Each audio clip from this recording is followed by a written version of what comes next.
Fatimah-al-Zahra, peace be upon her, the daughter of the Prophet of Mercy, Muhammad al-Mustafa, peace be upon him and his family, was born on the 20th of Jumada al-Thani in the 5th year of the prophetic mission, in the home of the Messenger of God and Khadija al-Kubra, in an atmosphere filled with divine light and blessing.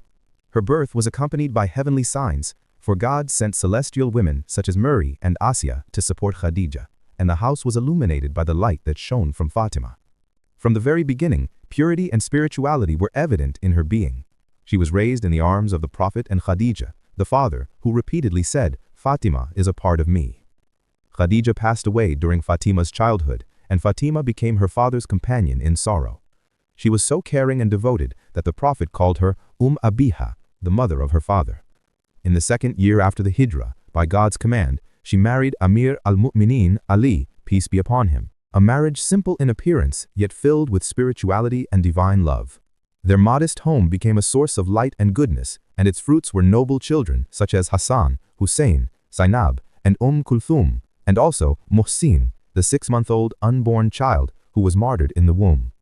Fatimah-al-Zahra, peace be upon her, was a model of worship, modesty, defense of truth, and care for the needy. She prayed for people until dawn and would say, "Al-Jar, thumma al-Dar," first the neighbor, then one's own household.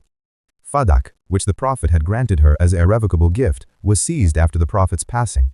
The sermon of Fadak, filled with argument, courage, and clarity, is among her most renowned speeches in defense of the imamate of Imam Ali, peace be upon him, and the restoration of her usurped right.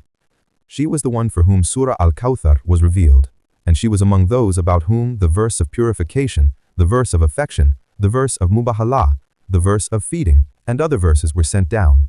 The Prophet himself introduced her as the greatest woman of all creation.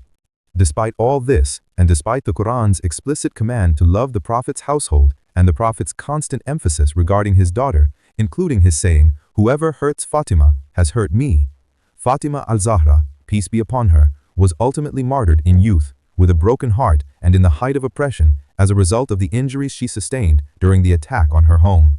She lost her 6-month-old unborn child and, according to her will, was buried at night, secretly and away from the public eye.